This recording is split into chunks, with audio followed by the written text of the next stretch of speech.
ಈಗ ಯಾವುದ್ರ ಸಮಯ ತಿಳಿದೇ ಇದೆ, ಪತ್ರವನ್ನ ಓದೋ ಸಮಯ ಆಯ್ತು. ಯಾರು ಪತ್ರವನ್ನ ಎಲ್ಲಿಂದ ಬರೆದಿದ್ದಾರೆ, ಏನು ಪ್ರಶ್ನೆಯನ್ನ ಕೇಳ್ತಿದ್ದಾರೆ ನೋಡೋಣ ಬನ್ನಿ. ಗುರುಜಿ, ಬೆಳಗಾಂನಿಂದ ಯುವರಾಜ್ ಅವರು ಈ ಪತ್ರವನ್ನ ಬರೀತಿದ್ದಾರೆ. ಪೂಜ್ಯ ಗುರೂಜಿ ಅವರಿಗೆ ಪ್ರಣಾಮಗಳು ಅಂತ ಹೇಳ್ತಿದ್ದಾರೆ. ಗುರುಜಿ, ನಾವು ಬೆಳಗಾಂನವರು, ಆದ್ರೆ ಈಗ ಬೆಂಗಳೂರಿನಲ್ಲಿ ನೆಲೆಸಿದೀವಿ ಅಂತ ಹೇಳ್ತಾ ಇದ್ದಾರೆ. ಗುರುಜಿ, ಬಹಳಷ್ಟು ಇದ್ದವರಂತೆ 2 ಮನೆಯನ್ನ ಕಟ್ಸಿದ್ವಿ, ಗಾರ್ಮೆಂಟ್ ಫ್ಯಾಕ್ಟರಿಯನ್ನ ನಡೆಸ್ತಾ ಇದ್ವಿ, ಆದ್ರೆ ಯಾವುದೂ ಕೂಡ್ ಬರ್ಲಿಲ್ಲ. ಎಲ್ಲಾ ಕಳೆದುಕೊಂಡು ಈಗ ನಿರ್ಗತಿಕನಾಗಿ ಪತ್ನಿ ಮತ್ತು ಪುತ್ರರೊಂದಿಗೆ ನಾನು ಇಲ್ಲಿ ಸೇರಿದ್ದೀನಿ. ಬಹಳ ದೂರ ಬಂದ್ಬಿಟ್ಟಿದ್ದೀನಿ, ಯಾರ ಜೊತೆನೂ ಸಂಪರ್ಕ ಇಲ್ಲ ಗುರುಜಿ. ಆದ್ರೂ ಇಲ್ಲೂ ಕೂಡ 6 ತಿಂಗಳ ಮೇಲೆ ನಾನು ಒಂದು ಕೆಲಸದಲ್ಲಿ ಇರೋದಕ್ಕೆ ಆಗ್ತಾ ಇಲ್ಲ. ಈಗ ಮೆಕ್ಯಾನಿಕ್ ಆಗಿ ದುಡಿತಾ ಇದ್ದೀನಿ ಅಂತ ಹೇಳ್ತಾರೆ. ದಯಮಾಡಿ ಇದಕ್ಕೆ ಏನು ಪರಿಹಾರ ತಿಳಿಸ್ಕೊಡಿ, ಯಾಕೆ ಹೀಗಾಯ್ತು ಅಂತ ಹೇಳ್ತಿದ್ದಾರೆ. 8/11/1964 ಭಾನುವಾರ ಬೆಳಗ್ಗೆ 8:30 ಮೂಲ ನಕ್ಷತ್ರ 2ನೇ ಪಾದ, ಧನಸ್ ರಾಶಿ, ವೃಶ್ಚಿಕ ಲಗ್ನದಲ್ಲಿ ಜನಿಸಿದ್ದೀನಿ ಅಂತ ಹೇಳ್ತಾ ಇದ್ದಾರೆ. ಗುರುಜಿ ನೋಡಿ, ಈ ವೃಶ್ಚಿಕ ಲಗ್ನದಲ್ಲಿ ಜನಿಸಿದಾಗ ವೃಶ್ಚಿಕ ಅನ್ನೋದು ಚೇಳು ಅಲ್ವಾ? ಆ ಚೇಳಲ್ಲಿ ಏನಾಗತ್ತೆ, 2 ಬಾಯಿ ಭಾಗ, ಅಂದರೆ ಯಾವತ್ತು ಶನಿ 2 ಆಗಿ ವಿಂಬಲನ ಆಗ್ತಾನೆ. ಅದಕ್ಕೆ ಕಪ್ಪು ನೀಲಿ ಅಂತ 2 ಕರಿತೀವಿ.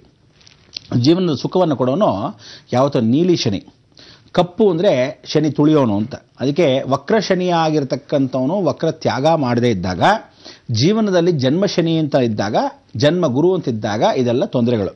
ನಿಮಗಾಗಿದ್ದು ಏನಕ್ಕೆ ತೊಂದರೆ ಅಂದರೆ, ಜನ್ಮಗುರು ಅಂದರೆ ದಶೆ ಶನಿ ದಶೆ, ಗುರು ಜನ್ಮಗುರು ಅಂದರೆ ಜನ್ಮದಲ್ಲೇ ಗುರು, ಲಗ್ನದಲ್ಲೇ ಗುರು ಕೂತ್ಕೊಂಡಾಗ, ಲಗ್ನದಲ್ಲೇ ಶನಿ ಕೂತ್ಕೊಂಡಾಗ, ಗುರು ದಶೆ ನಡೀತಾ ಇದ್ದಾಗ ಅಥವಾ ಶನಿ ದಶೆ ನಡೀತಾ ಇರಬೇಕಾದ್ರೆ ಈ ರೀತಿ ತೊಂದರೆ ಆದಾಗ ಇಡೀ ಜೀವಮಾನದಲ್ಲಿ ಎಲ್ಲವನ್ನೂ ಕಳ್ಕೊಂಡ್ಬಿಡ್ತೀವಿ. ಏನೇನು ಗಳಿಸಿರ್ತೀವೋ ಎಲ್ಲವನ್ನು ಕಳ್ಕೊಂಡ್ಬಿಡ್ತಾನೆ ಮನುಷ್ಯ. ಅಷ್ಟು ಮಾತ್ರ ನೀವು ಬೇರೆ ಕಡೆ ಪರಸ್ಥಳದಲ್ಲಿ ಯಾವ ಕಾಲಕ್ಕೂ ಪರ್ಯಾಯ ಪ್ರವೇಶ ಅನ್ನೋ ಥರ ಅಲ್ಲಿಂದ ಇಲ್ಲಿ ಸ್ಥಾನ ಪಲ್ಟನ ಮಾಡಿರೋದ್ರಿಂದ ಇಷ್ಟು ಮಟ್ಟಿಗೆ ಇದ್ದೀರಾ. ಮೆಕ್ಯಾನಿಕ್ ಕೆಲಸ ಮಾಡ್ತಾ ಇದ್ದಾರೆ ಅಂದರೆ ಹೇಳಿ, ವೃಶ್ಚಿಕ ಅಂದ್ರೆ ಏನಪ್ಪ, ಯಾವ ಮನೆ ಗೊತ್ತಾ ನಿಮಗೆ? ರಾಶಿಯಾಧಿಪತಿಯಾಗಿರ್ತಕ್ಕಂಥ ವೃಶ್ಚಿಕ ರಾಶಿ ಕುಜನ ಮನೆ. ಈ ಕುಜನ ಮನೆಯಲ್ಲಿ ಮೆಕ್ಯಾನಿಕ್ ಇನ್ನೇನು ಮಾಡೋಕ್ಕಾಗತ್ತೆ? ಕುಜ ನೇರ ದೃಷ್ಟಿಯಲ್ಲಿ ಕೊಡ್ತಾ ಇದ್ದಾನೆ, ಗುರು ಅಲ್ಲೇ ಸಂಚಾರ ಪರಿಕರ ಮಾಡ್ತಾ ಇದ್ದಾನೆ, ಲಗ್ನಾಧಿಪತಿ ನೋಡ್ತಾ ಇದ್ದಾನೆ. ಅದಕ್ಕೆ ಲಗ್ನವನ್ನ ಆ ಸ್ಥಳಕ್ಕೆ ಶುಕ್ರನ್ನ ನೋಡಿದಾಗ ಅಷ್ಟಮ ಸ್ಥಾನದಲ್ಲಿ ಗುರು ಜನ್ಮಗುರು ನರೋ ದುಃಖಂ. ನರೋ ದುಃಖಂ ಅಂದ್ರೆ ದುಃಖವನ್ನು ಅನುಭವಿಸಲೇಬೇಕು. ಆದ್ರಿಂದ ನಿಮ್ಮ ಹಣೆ ಬರಕ್ಕೆ 8ನೇ ತಾರೀಕು ಬೇರೆ ಹುಟ್ಟುಬಿಟ್ಟಿದ್ದಾರೆ. 8 ಯಾರ್ದು? ಶನಿ ಸಂಖ್ಯೆ ಅಲ್ವೇನ್ರಿ? ಅದಕ್ಕೆ ಶನಿ ಜನ್ಮ ಶನಿ ಅಂದರೆ ಶನಿ ದಶೆ ನಡೀತಾ ಇರಬೇಕಾದ್ರೆ ಜನ್ಮ ಗುರು ನರೋ ದುಃಖಂ ಅಂದರೆ ಗುರು ಶನಿ 2 ಒಟ್ಟಿಗಿದ್ದಾಗ ಈ ರೀತಿ ಜೀವನ ಪೂರ್ತಿ ಎಲ್ಲವನ್ನು ಕಳ್ಕೊಂಡ್ಬಿಡ್ತಾ ಇದೆ ಅವಕಾಶ. ಅದಕ್ಕೆ ನೀವು ಮಾಡಬೇಕಾದ ಇಷ್ಟೇ, ಗುರು ಬಲವನ್ನು ಪರಿಪೂರ್ಣವಾಗಿ ಪಡಿಬೇಕು. ಪೂರ್ವದ ಬಾಗಿಲೇ ಇರಬೇಕು, ವಾಸಸ್ಥಳ ಪೂರ್ವದಲ್ಲೇ ಇರಬೇಕು.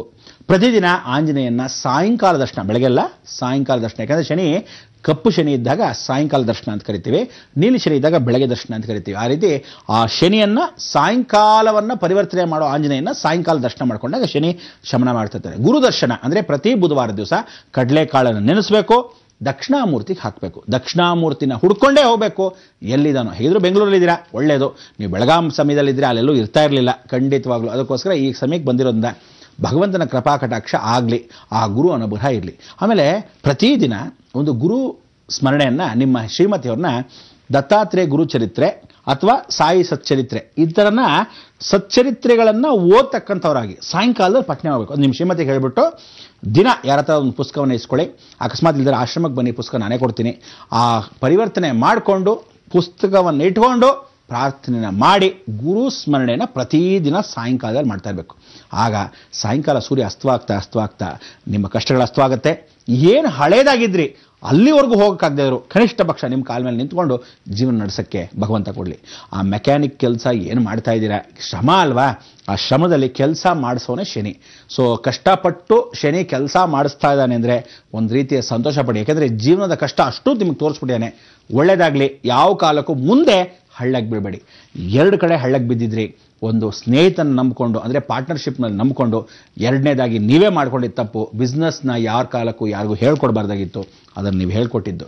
ಆ ರೀತಿ ಜೀವನದಲ್ಲಿ ಎಲ್ಲವನ್ನೂ ಬಿಟ್ಕೊಟ್ಬಿಟ್ರೆ ಎಲ್ಲ ಲಗಾಮ್ ಕುದ್ರೆ ನಮ್ಮ ಹತ್ರ ಇಲ್ಲದೆ ಫುಲ್ ಎಲ್ಲರೂ ಪಾಲಾಗ್ಬಿಡುತ್ತೆ. ಅದಕ್ಕೆ ದಯವಿಟ್ಟು ಹುಷಾರಾಗಿರಿ. ಇನ್ಮೇಲೆ ಅದ್ರ ಒಳ್ಳೇದಾಗಲಿ ಅಂತ ಭಗವಂತ ಕೃಪಾ ಕಟಾಕ್ಷ.